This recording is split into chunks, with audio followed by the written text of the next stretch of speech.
Colin, I think it would be okay if we just went ahead and started. People can come in late if they need to. You got it. I was just about to suggest the same thing. Thank you, Sydney. Yeah. And welcome to all of you that are here. This is the AIA East Bay not small firms forum. This is the real deal. Today we'll be covering the best practices for surveying, drafting, and modeling as-built plans. I'm Colin Maloney. I'll be your sole presenter today. I'm the Regional Director of the Bay Area Office for Precision Property Measurements. For 20 years, PPM has been delivering as-built surveys to architects like you all across the country. Given my tenure in the industry, I've been fortunate enough to observe production methods changing over time. So during this presentation, I'll impart not only some of the best practices for as-built production, but some of its history and evolution a little bit as well. So just going through this quick course description, the course will demonstrate the best practices for creating as-built plans and drawings to be used as the foundation for architecture projects or urban design and planning. Hopefully, by the end of this, you'll all have learned about beginning a project, determining if as-builts are needed, understanding the scope of work from an as-built only perspective to get a head start on creating design elements, construction documents, and obtaining permits. Obtaining as-built plans for all levels of scope through new and effective methods such as LiDAR scanning and 3D photogrammetry, and put down collected data into both 2D and 3D formats. I'll be talking in terms of AutoCAD and REVIT, but there's lots of other ones out there. We'll discuss that briefly again. So what are as-built plans? We'll talk about some common definitions when as-builts are needed, gathering various degrees of information and the details of scope that may be needed. Gathering on-site information, we'll discuss briefly some traditional methods to get measurements and then jump right into terrestrial scanners, mobile scanners, point clouds, and using those point clouds. And then finally, creating the as-built set itself. We'll finally discuss using the point clouds created by the scanners to create a set of as-built plans. I also want to point out that throughout the presentation, we're going to have a series of polls to get you all involved. And I'll ask you multiple choice questions. And at the very end, we'll open it all up for questions. So for now, I'm just going to go through the presentation and just cover everything. And then please save all your questions, and then we'll cover them at the end of the presentation. So what are as-built plans? Let's go through some common definitions first. So when looking into the actual definition of an as-built plan, what one will mostly find is a definition that concerns as-built plans being created after or during new construction or after or during a renovation.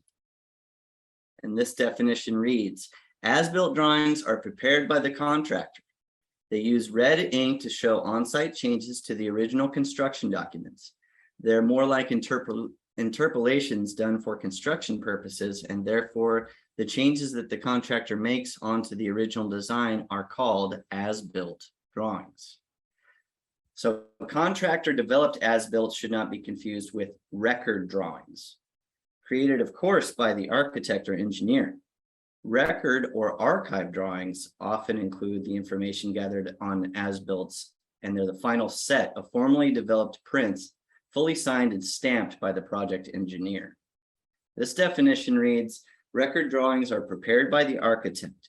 They reflect on-site changes the contractor noted in the as-built drawings, often compiled as a set of on-site changes made for the owner per the owner-architect contract. So now we will start our first poll, and I'll just read through the questions first. How many times has a contractor you've worked with actually created as-builts for you as described? Never, sometimes, or always. Those are your choices. So now I'm going to launch this poll. And please go ahead and start answering. How many times has a contractor you've worked with actually created as-builts for you as described? Never, sometimes, or always. We've got a couple answers. The rest of you, just go ahead and please log in and tune in and answer this poll.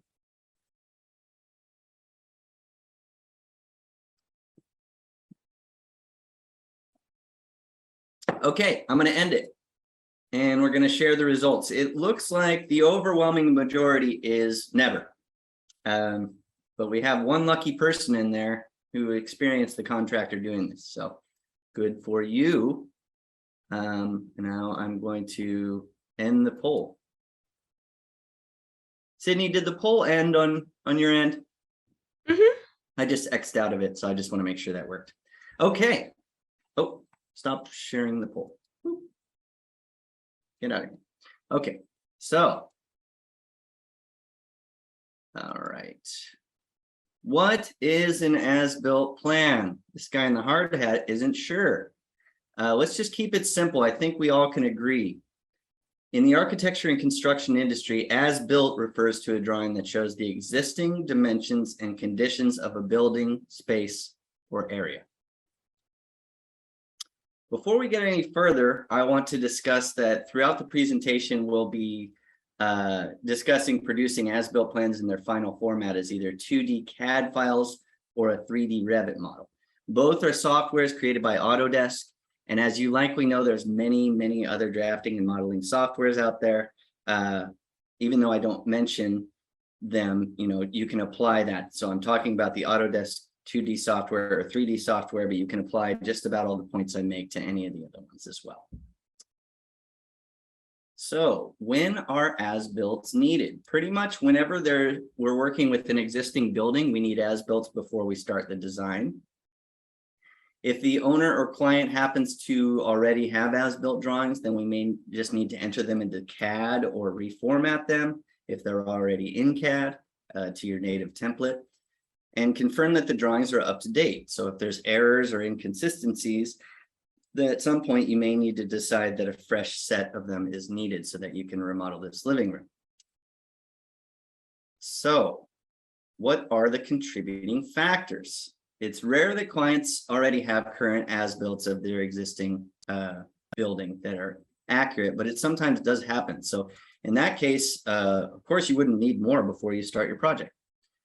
There's also simple cosmetic projects that don't require having accurate as-built plans. And of course, if a building is being built from scratch, then all you need are those construction documents to build it.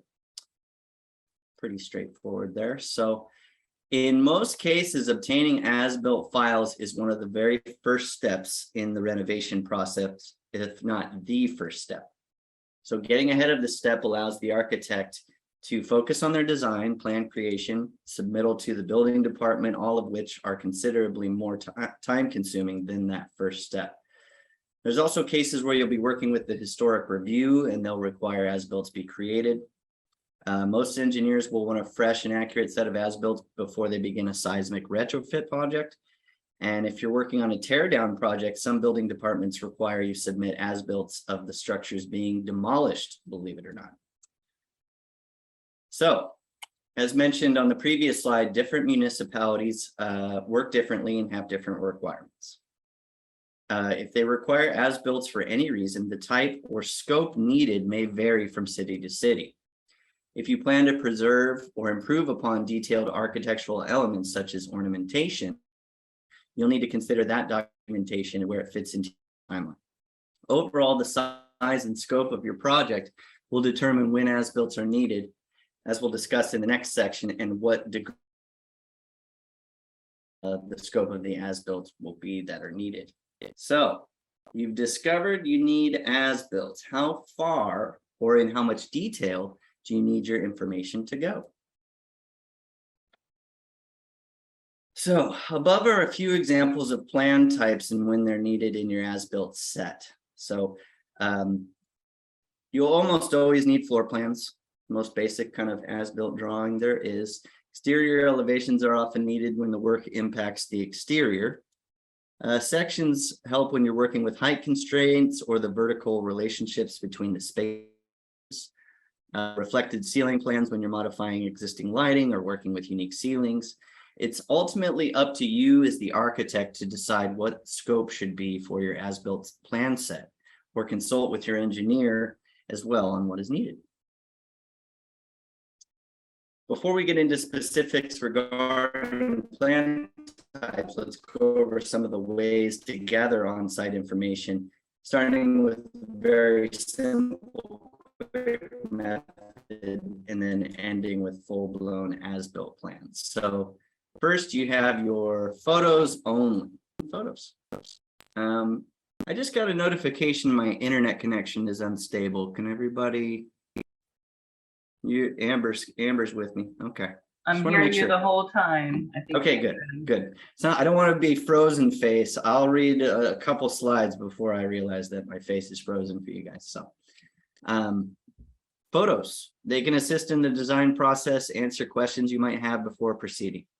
Then you got your single line drawing. Sometimes a quick single line or even a bubble diagram is all you need to achieve your goals. This can be achieved quite quickly on site and doesn't need to be to scale. And then you've got your sketching. Doesn't need to be to scale. And in case of interior elevations or perspectives, it can be done roughly. Doesn't really require measurements. And then finally, you have your measurement. So if drawings need to be to scale, such as when they'll be used to create new construction documents, then you'll need a higher level of accuracy and measure the existing conditions. How you get these measurements can vary quite a bit, as you'll see through this presentation. Most remodel projects require a more detailed scope for as-builts. This will give you a head start in the creation of your design, your submittal, and your construction documents.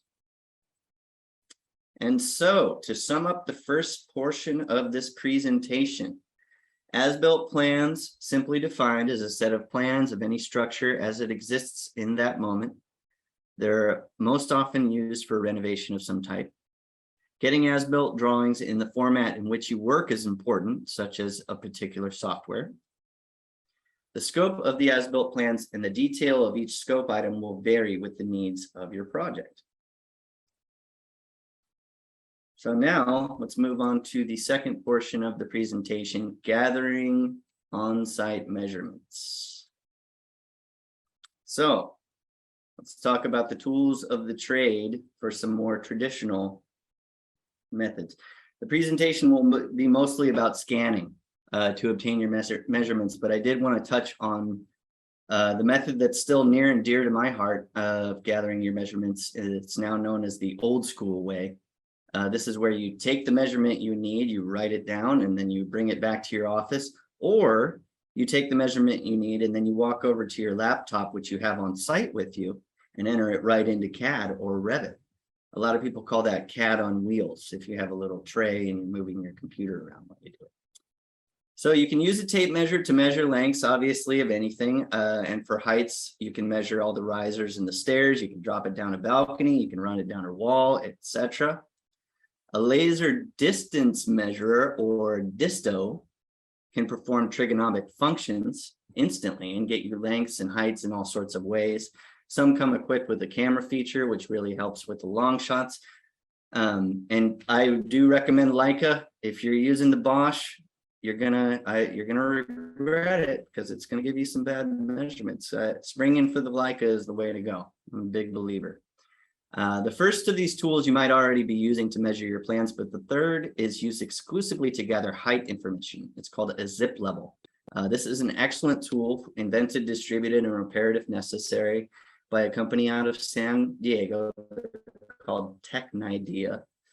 I'm not aware of any other version of this tool. It uses displacement to read heights. And so these are great tools, and if you use them well, you should be able to create an excellent as-built plan with them.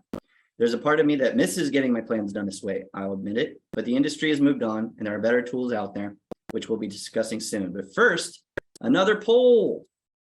Okay, how comfortable are you with sketching and measuring as-built? Here are your options. Very comfortable, very uncomfortable. It makes me sweat just to think about doing it. Or I've done it, but I don't like it. I'm comfortable doing this. Or I always sketch and measure my as-builts. I love it. So let's get into this poll. Stop. Oh. Okay, so I'm going to launch now. How comfortable are you with sketching and measuring as-builts? Oh, this is an interesting response here. Yeah. Okay.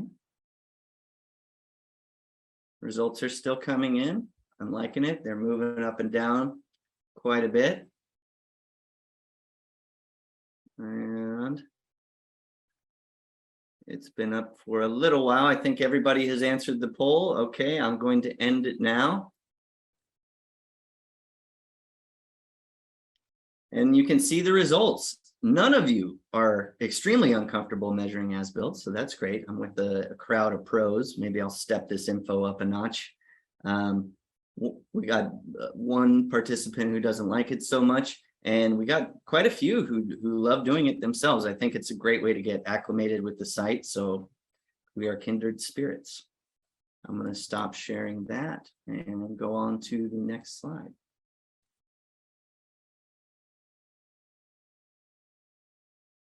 So the change to a completely new technology and ditching some, if not all, of the traditional methods isn't easy in any industry.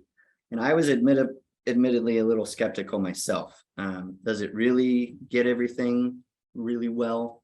But LiDAR does allow for fast data acquisition. It's fast. It's more accurate than any measurement that can be taken by hand. It reduces the odds of human error dramatically in the field, especially those handwriting errors. The technology can be rented, it can be purchased, it can be contracted out. It's a thorough solution. It allows surveyors to gather more data in the field than needed on most projects. And it provides that digital twin in case you need to revisit the data and check some things out later if you have some questions. So here's some examples of each type of scanner. On the left, you have a couple terrestrial scanners, and on the right, you have a mobile scanner.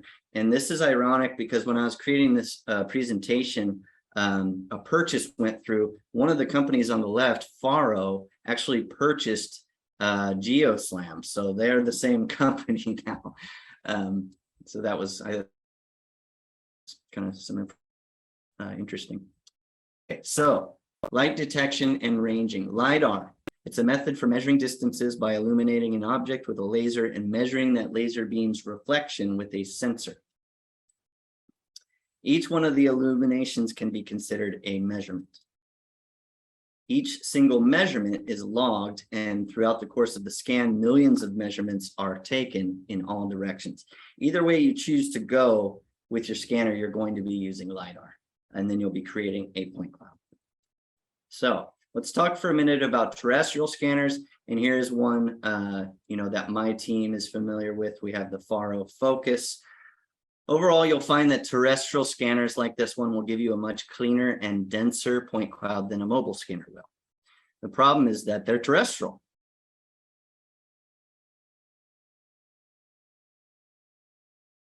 To maneuver and get in tight spaces, and it can take time to set up and break down.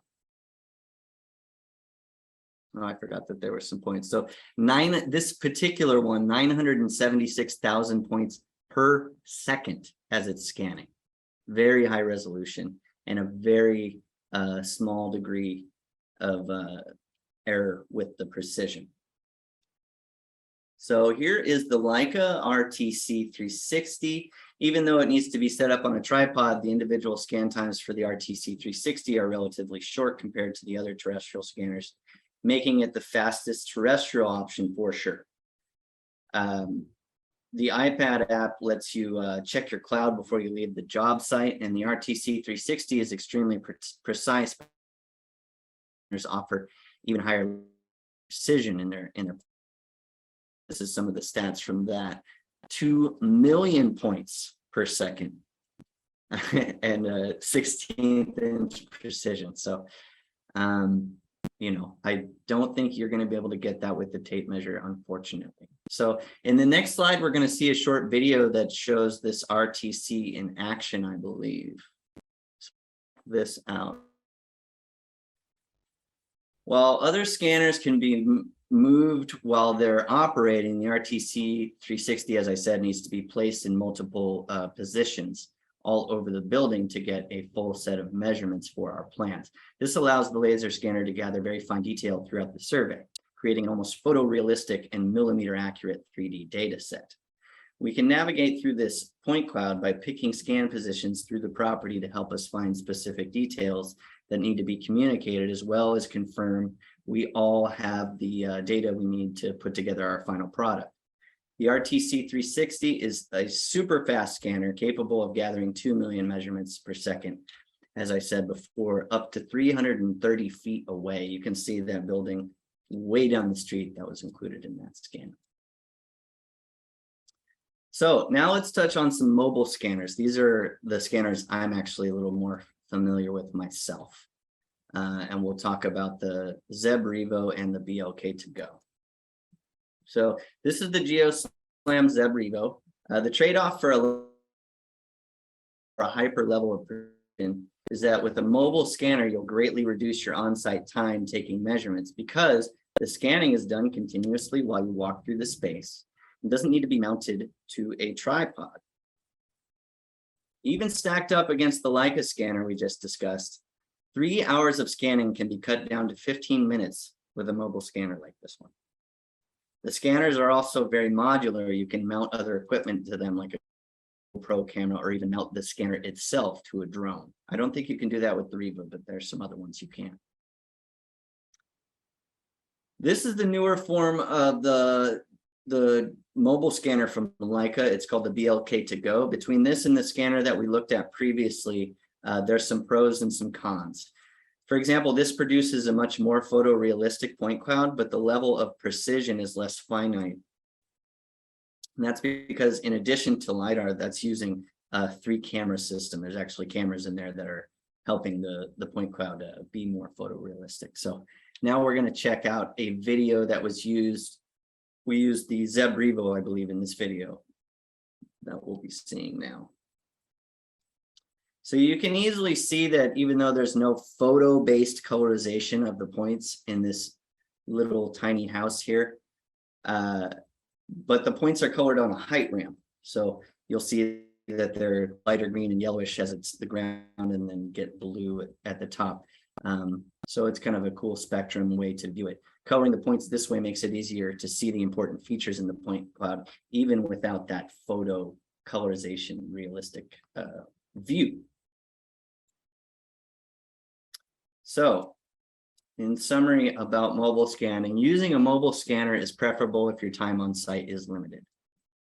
Once the scan's complete, you'll use the SLAM algorithm software or what other, there's plenty of different algorithm softwares that have different names, which interprets all the measurements and movement data from the scanner itself and produces the 3D point cloud.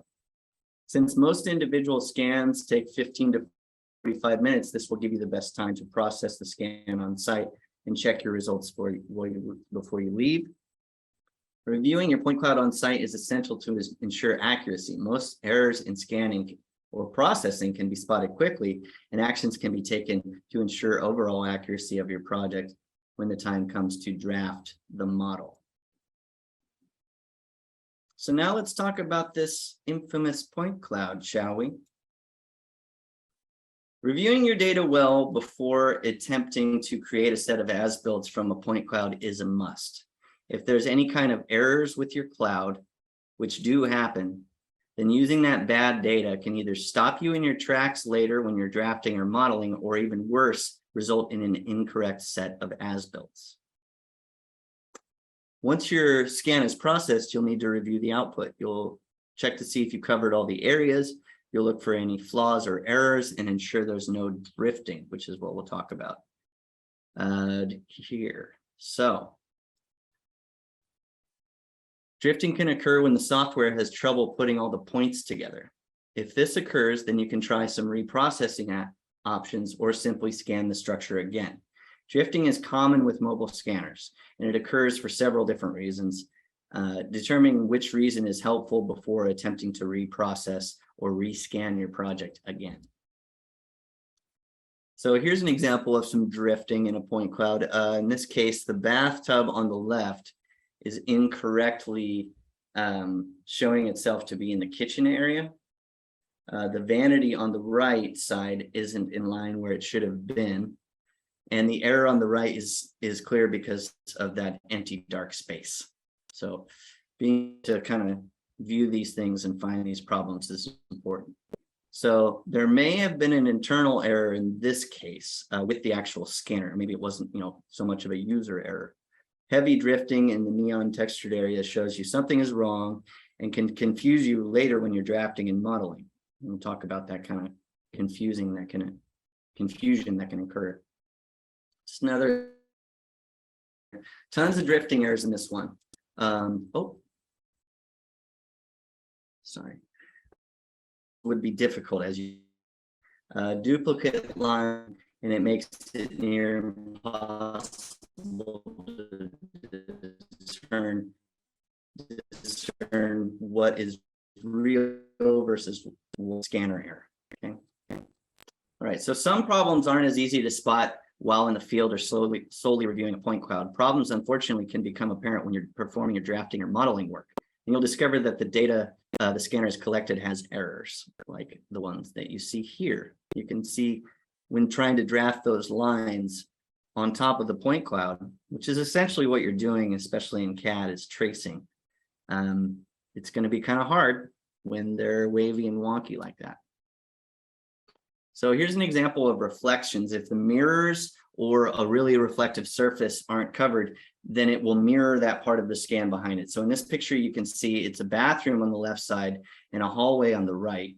And the vanity in the bathroom and the bathroom door are mirrored into the empty hallway, showing data that's not really there. So when scanning attics, foundations, large sites, or multi-level structures, you may run into issues getting all your data to fit together. Areas that are hard to access have lots of reflective surfaces or have fewer unique features like repetitive office hallways or hotels. That can kind of confuse the algorithm on how to glue all those points together, and they can pose a real challenge. Processing requires all areas have data connecting one area to the other, so they can be properly glued together. So again, mirrors moving objects. They can also trick the process and therefore give you bad output. The screenshot you see here is a multi-level structure, and the space with fewer unique features, which is an empty open space sometimes too, and it did pose a challenge while we were on site. Most scanners have a range of hundreds of feet, which can produce a lot of data outside your project that you don't need. You may need to clip or crop your point cloud to reduce file size by getting rid of the unwanted data. If you have to produce multiple point clouds for a large or complex project, it will be important to get comfortable with point cloud software that allow you to merge or register your point clouds and easily manage the data. What you're looking at is the Coronado in San Diego. My company we scanned that, and that took a lot of mergers to put it all together. We could not get that all in one scan. So much like the traditional method of sketching and measuring, properly scanning a structure can take lots of practice to do it correctly and efficiently. Once you're practiced with scanning and know what to look for when errors may have occurred, you'll have the most reliable set of data you can gather in the field, hands down. You can be confident that the as-built plans you create will be fully accurate and ensure a smooth, safe renovation as it progresses. So now we have a point cloud, so let's briefly talk about using it before we get into drafting and modeling with it. So now that you've processed and reviewed, you'll need to do one of the two things. Do it all again if it came out badly, or bring your point cloud into your drafting or modeling station to get started with the next phase. Cut sections. In order to produce items such as a floor plan, you'll need to be able to slice that point cloud at the desired section and work from that. Most software allows you to do this pretty easily. And view from all directions. In addition to cutting sections, you'll need to be able to kind of toss that point cloud around, flip it upside down, and rotate it the way that you want it so that you can access the information that you need. We're going to get into creating as-built sets in the next section, again, as I said, but here I have some slides that just display how you can get acclimated with the point cloud with the photos you've taken on site. Here you can see a 360 photo on the left, which can allow you to pan around 360 degrees. And then you got your point cloud on the right to verify. If it was safe enough to get up on the roof with your scanner, you're in luck, and you'll have some excellent data to work with in drafting and modeling. It's always good to have photos open while you do this regardless. That's correct. Scan data from inside an attic can be very useful as well in displaying the behavior of a roof. There's always opportunities for point cloud data to fool you as well. So just looking at this one, you can see the door swing on one side, door swing on the other. You want to be able to place that correctly. So a photo is helpful because your eyes may be fooled by just looking at the cloud all day. All right.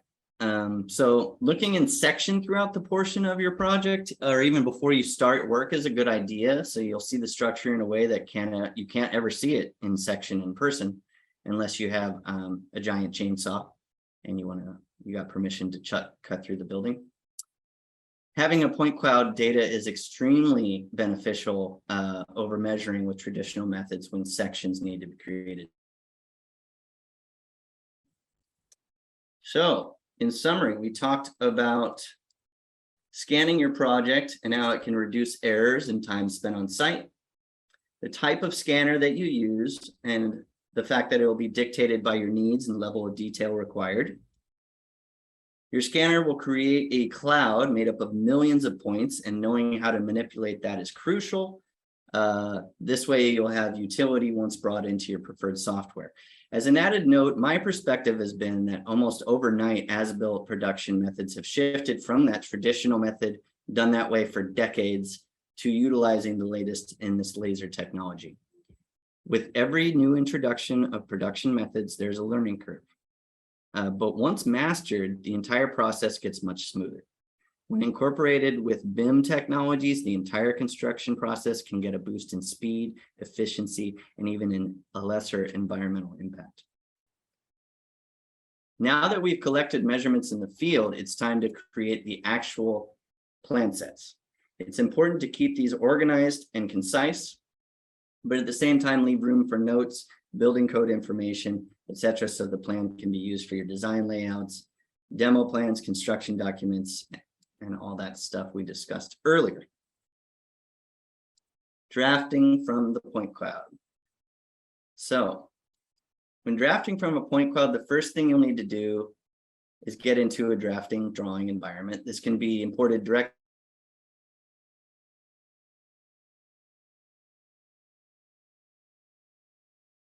You need to use an application called Recap. That prepares the point cloud to ensure it works within their entire software suite. Drafting from a point cloud in CAD is pretty straightforward, but it takes time to get used to. There's lots of options in CAD to color, slice, crop, move, and rotate the cloud in different ways. You'll need to use that view cube to regularly adjust your UCS. And if you're using AutoCAD LT, you're not going to have that, just so you know. The orientation properly to work within the cloud in different positions. Point clouds are ideal as-built data sets for creating REVIT models, but the REVIT point cloud tools can feel a bit lacking, which is really ironic because it's a 3D software. If you're making a 3D model, it only makes sense to work from a 3D point cloud to create an accurate model to kick off your designs and planning. The tools for visualizing the point cloud are not as robust as they are in CAD. But nevertheless, the point clouds and Revit do go hand in hand. First, we can talk about drafting the plan view items from a cloud. When drafting in CAD from a point cloud, you'll want to ensure that the cloud is positioned orthogonally so that you can use your ortho function to draw the CAD lines. Positioning your cloud on the Z-axis in CAD is also desirable for several reasons. You should be able to derive all the walls, doors, and door swings right from your point cloud. Window information can be found there as well when you're skilled at reviewing the clouds. Many scanners will not pick up smaller items, especially if they're flush with the walls or ceilings. Trying to locate them in the cloud can be very time consuming, even if you have that photorealistic cloud. Just to revert to those traditional methods while in the field and sketch and measure those items. Now let's get into drafting other views such as elevations from the cloud. This is where there's a huge advantage in having complete point cloud for drafting. Provided that you were able to access the roof in scanning, you'll have a complete picture of not only the roof behavior, but also every height you'll need to properly draft your roof, exterior elevations and sections. As with the electrical and RCP components, sometimes it's beneficial to revert to those traditional methods to sketch ornamental items you'd like to include on those exterior elevations, interior elevations, and so forth. So let's talk about the 3D or the REVIT as-built model. I want to touch on something called level of development. This level of development system was created in BIM drawings. It rates the precision, detail, and overall refinement you can take your model to, with level 100 being the lowest, meaning you just mass your objects very roughly, and level 500 is the highest, being so detailed you're looking at essentially a virtual version of the structure, as complete as it can be. When model D 200 to 300 seems to be the sweet spot, since you're assessing a structure that has been built from the outside.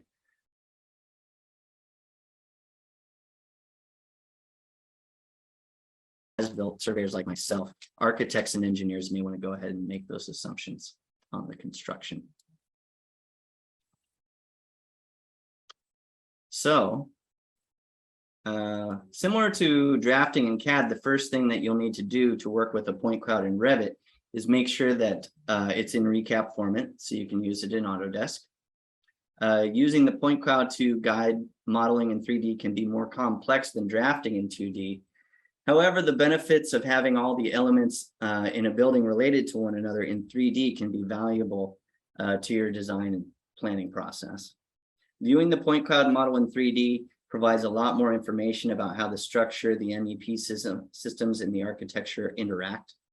And modeling in REVIT can seem overwhelming at first. I know it doesn't let you do it. You have to do it the way it tells you to do. Is the best way I can put it. You can't argue with REVIT. In CAD, you can just do whatever you want. You can draw whatever you want, lines all over the place. But modeling, yeah. So a solid order of operations, creating a usable REVIT model will go along. So first, let's talk about drafting the plan view items from the cloud. The setup is important. You want to rotate it in plan view. Make sure it's ortho. And then you want to set that Z level so that it's at 0, 0. And once you're done, you can start adjusting that view range in REVIT and the view depths in your plan views to add walls, doors, window families, and all those things indicated by the point cloud itself. As with AutoCAD, this is where there's a huge advantage in having a complete point cloud for modeling. Drawing sections and adjusting section depth is crucial to viewing point clouds effectively when adjusting window heights, door heights, and creating roofs. Practice patience. The roofs are tough to model. That's one of the, I have an entire book on modeling roofs in REVIT. But even more so when you want them to be accurate and match that point cloud. It's very important. So there's some advantages to having a BIM as-built, which some may not know. Sometimes a three-dimensional model is only considered for presentation or design purposes, but it can be useful in an as-built as well. And this is some feedback I got from some of my architect clients. The as-built BIM model can be viewed in multiple phases, so you can easily switch between existing, demo, proposed, and alternate proposed phases. When you have a BIM model, moving from the design phase to the construction documents of a phase is just far more efficient. Having an as-built BIM model can make it easier to understand the project that you haven't visited yourself, since you can cut those sections and view interior spaces, use that little camera tool in REVIT, and review roof massing all in 3D. Some say Revit offers a more intuitive design experience and allows users to present 3D images at the planning stages to the owner or planning departments as well. So there's some advantages there, definitely. Summary. Drafting from sketches into CAD is a pretty straightforward process. It takes time to become efficient, but you'll just be entering measurements into CAD straight from sketching. That's that traditional method. Modeling into Revit from sketches can be done, but you want, it's much better with the point cloud, and drafting from a point cloud in both CAD and Revit mean that you'll be importing the cloud itself directly into the software and essentially tracing or placing components right on top of the cloud to create your set of plans. So now we're getting towards the, I think that we can open it up for questions. That is the entire presentation save for one poll. So does anybody want to chime in or just go ahead and speak up with questions?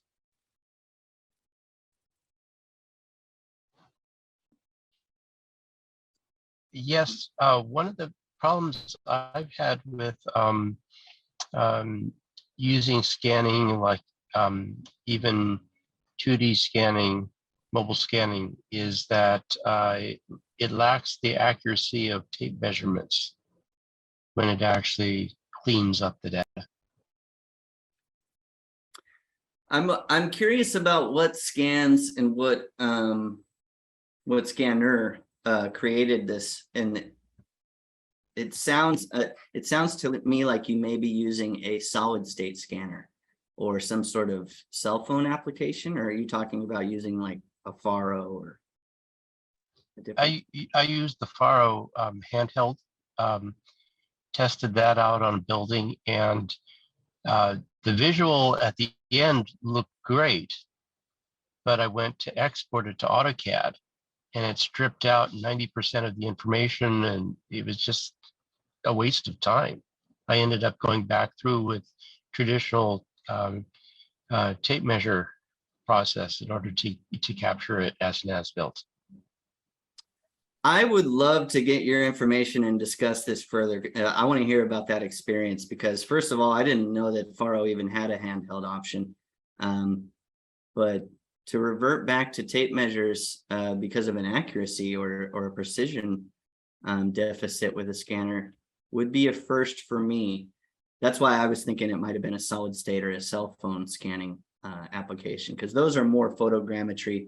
They can even have like a 6-inch error tolerance, but with the scanners that we use, I definitely haven't seen that sort of thing. And I'm pretty handy with the tape measure though, so I can totally understand that. But if you want to put your contact information in the chat, that would be awesome, and I'd love to hear more about your experience.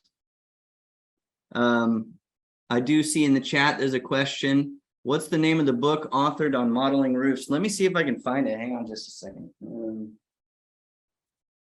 is that? No, I might have brought it home.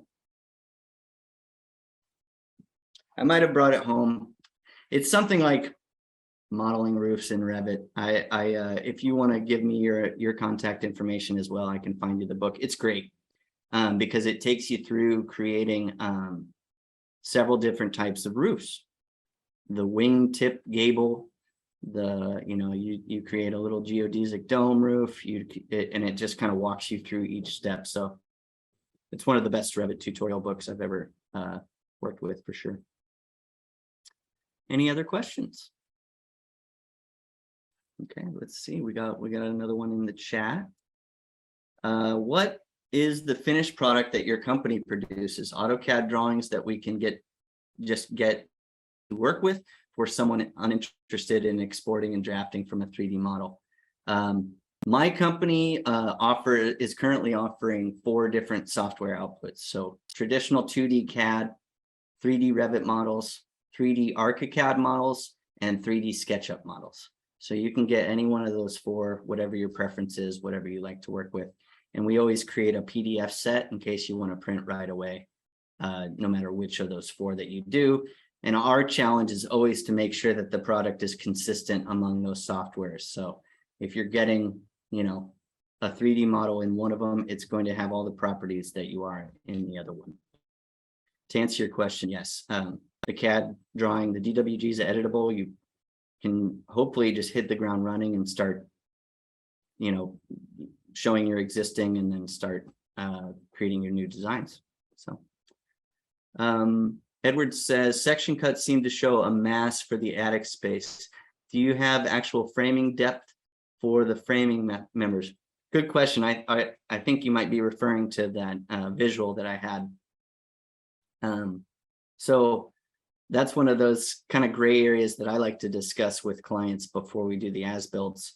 And the ones that I work with the most will just kind of give me a heads up beforehand. But we don't go into unfinished spaces unless directed or requested. So that's why the attic space may just show as a hatch, because we didn't even go in there and measure it. But if it's accessible and measurable, if we have enough room to move around in there and it's safe, we will absolutely go up there and check out the framing members. Size, spacing, and direction can be shown.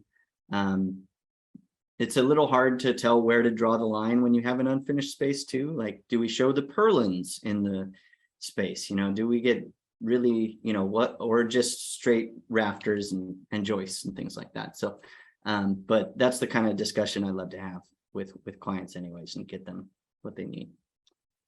Please send me the info on the book. Okay, Jose, you got it. Thank you for sending me your email. I will do that. That looks like all the questions we have in the chat right now. Does anybody else have anything else? You can just speak up or add it to the chat. There is one more from Jose. He's asking, is this video presentation going to be available? We are going to send a follow-up email to everyone who registered with the video recording from this presentation. So yes. Yep. Yeah, absolutely. Check it out on YouTube, I believe. Yeah, so let's jump in. I do have one more poll. But actually, I just have a question if anybody wants to answer in the chat. When you went to school for architecture, did you have any sort of classes you could take on as-builts or how to properly measure buildings? I'm always curious to hear that. Is anybody, you can just jump in and say, oh yeah, we had a rigorous as-built creation course with our getting our architecture degree. I don't see anybody jumping on it. Never, nope. Nope. Okay, that's good. One more question from Jose. Are you using drones with these cameras for generating more accurate point clouds? I haven't personally done that. I want to get my drones pilot license and all that, but it terrifies me to put a scanner worth tens of thousands of dollars on one of those things. I usually just try to get on the roof myself. It's not necessarily more accurate if it's on a drone. It's just it allows you to get to those places that you can't climb to. So that's why we would use it anyways, is for roofs. But you have the trees, you have all that sort of thing. We do a lot of residential measurements. So I'm not in a big hurry to do it. And if I had an expert on staff, that would be kind of cool just to try it out that way. We got a comment from Stan, interested in historic American building survey standards. Yeah, I mean, that's to the degree of the architects will kind of ask me, you know, how far can you go with this ornamentation? Or they'll say, I need this to be the highest possible detail that you can do. And we do our best. You know, there's always additional labor and additional cost added to something like that, but we can get something pretty photorealistic in both CAD and Revit. Yeah, so, and that, oh, okay, yeah, and you were asking about the drones because of airport and long tunnels and bridges. Absolutely. That would be an excellent use case. And I know that GEOSLAM, the manufacturer that's partnered with Faro now, their bread and butter is kind of scanning organic things like caves. So that's another kind of interesting use case for that. So I'm going to jump into this poll really quick. You can keep the questions coming though. I'll try to answer any of them via email a little later. So, I do, before the poll, I wanted to ask another question to you all that you is in the chat. Take you and your team to measure and draft a 1,500 square foot single family residence.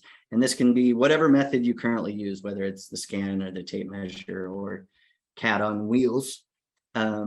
If you can put your answers in the chat, I'm always interested to hear this from architects. Some of them are pretty fast and some of them are way too slow, but that's okay. So please put your answers in the chat to how long would it take you to measure and draft a 1,500 square foot single family residence. Let's say that you're just trying to get yourself some floor plans, a nice roof plan, and some exterior elevations of that house. Go ahead and put them in the chat. And while you're doing that, I'm going to make you multitask and ask you, prior to projects, do you A, look for existing plans, B, measure up-to-date plans using traditional methods, C, use 3D laser scanning technology, or D, outsource the as-builts? So please answer this poll question now. I've launched it, and I'm also curious about that. So I'll look in the chat if I can.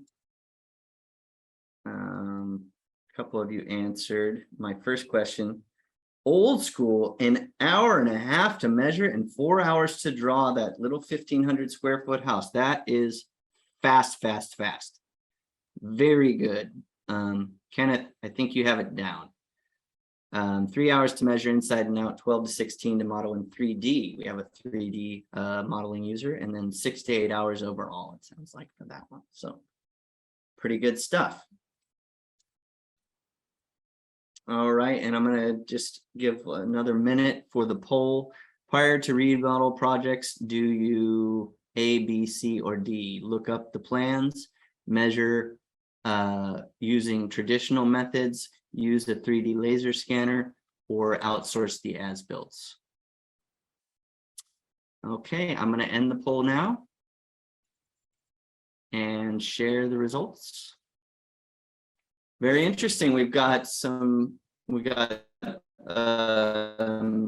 person who looks in the archives, measures. We got a few traditionals, one person laser scan, and no one has outsourced the as-built. So that's an interesting thing, and it brings me to my next slide. There's my contact information if you ever want to see what we can do. That's my name, my email, phone number. I'm the regional director of the San Francisco Bay office of PPM. I want to thank you all for attending. I truly hope you were able to gain some insight, and perhaps I'll get the chance to collaborate with some of you in the future. As I mentioned before, our company has been delivering as-builts for 20 years to architects across the country. We have a pretty time-tested process, cutting-edge technologies, scanners, and really gold standard service to ensure the smooth and reliable as-built experience. So check us out, go to the website, it's ppmco.net. And once again, thank you all so much. And I think I'll go ahead and stop sharing my screen. And you have my email, and I will get back to those of you asking about that book. All right. Thank you very much, everyone. Thank you, Colin. Bye. Thank you everyone for joining. Thank you, Cindy, for hosting it.